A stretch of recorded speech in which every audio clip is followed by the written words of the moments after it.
At my wife's funeral, her sister leaned in and whispered, "The lake house belongs to our family now." She had no idea I'd already turned her world upside down, quietly, legally, and irreversibly. Picture it. The church packed shoulder to shoulder, black suits everywhere, Elena's photo smiling from the easel like she was watching the whole thing unfold. I stood at the front, barely holding it together, shaking endless hands while people murmured the same empty lines. She was so strong. She's in a better place. Then Sophia slipped up during the viewing. Her hug felt performative, her perfume choking.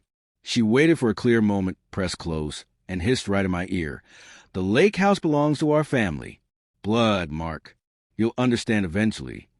I didn't react, just nodded slowly, like grief had me frozen.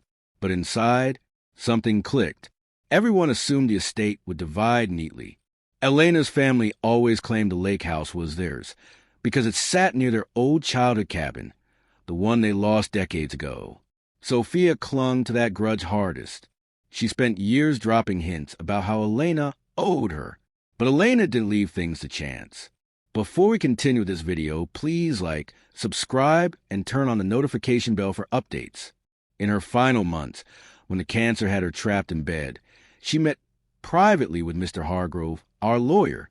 New papers, trusts, beneficiary changes. She called them her safeguards. I trusted her enough not to pry. Standing there in the church, watching Sophia's tears vanish the instant our eyes locked, I realized those safeguards were aimed straight at her. This isn't just about property or cash. It's about love that refuses to let greed win, even after death. 3 weeks later, Sophia pounded on my door with legal threats and a demand that should have broken me.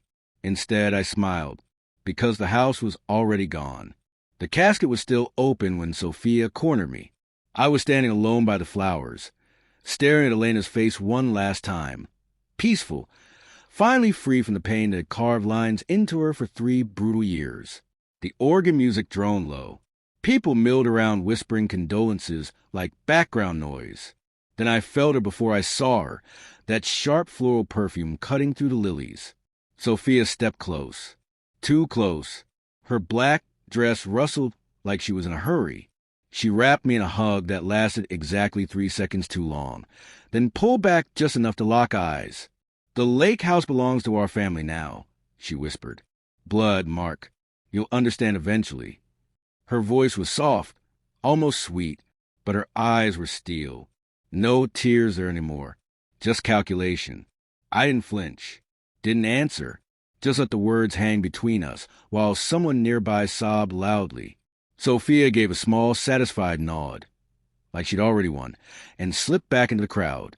Have you ever stood at a grave and realized the person you married protected you better in death than most people do in life?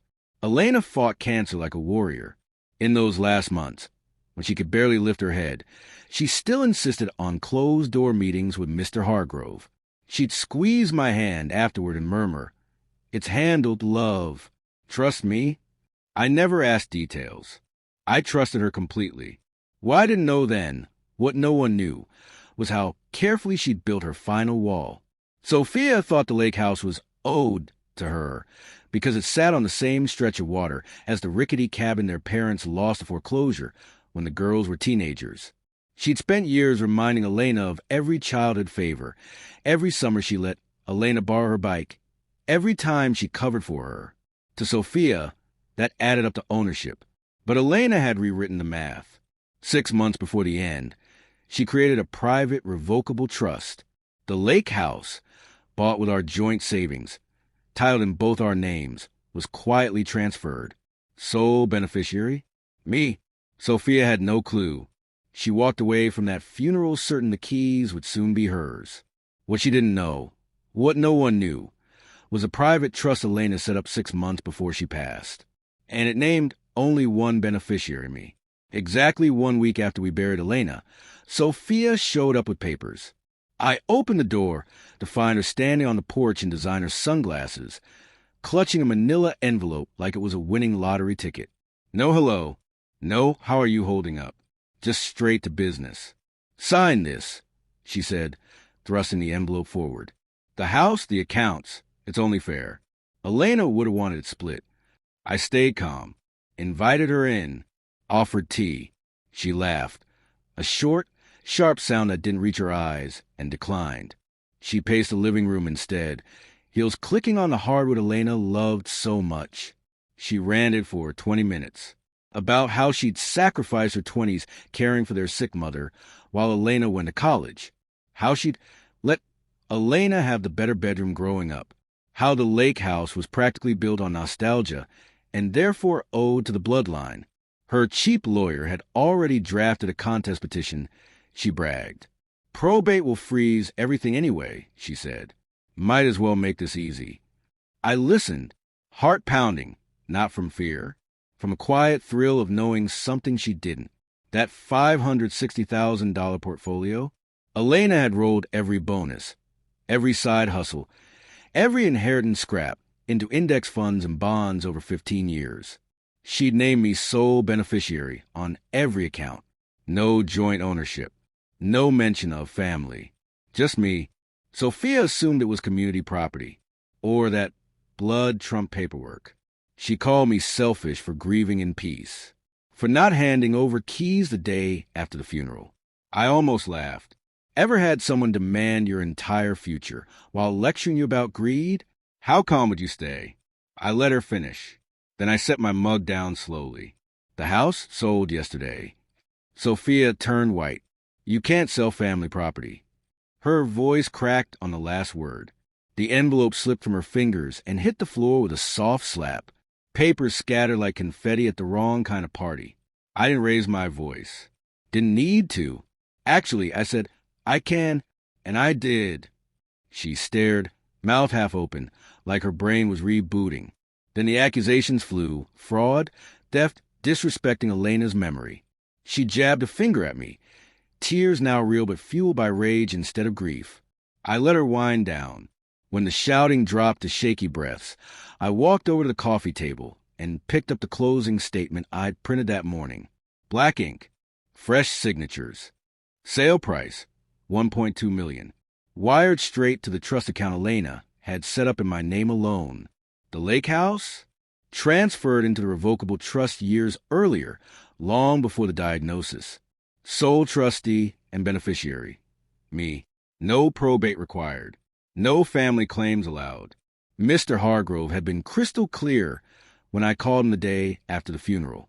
Sophia's lawyer never even asked for the title history. Amateur hour.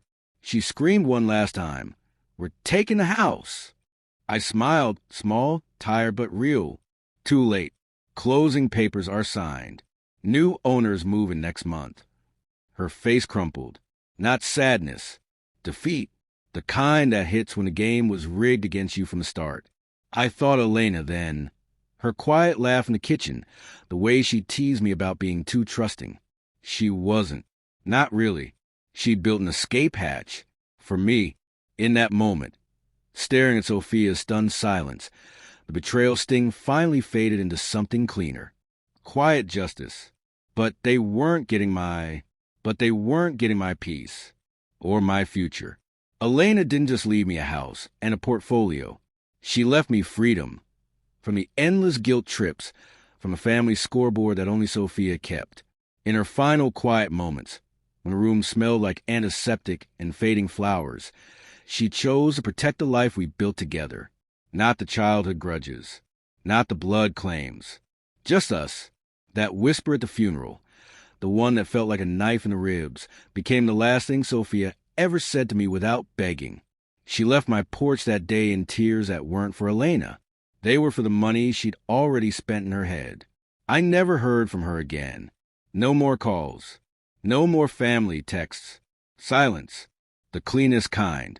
Family isn't blood when money hits the table. Sometimes the strongest love is the one that sees a betrayal coming and quietly builds a wall around what matters most. Even after the builder is gone. If you've ever been blindsided by greed dressed up as legacy, drop your story in the comments. I read every single one. Hit like if quiet revenge hits different for you. Subscribe and turn on notifications so you don't miss the next real one. Thanks for watching, and remember, sometimes the best response isn't words. It's a sold sign.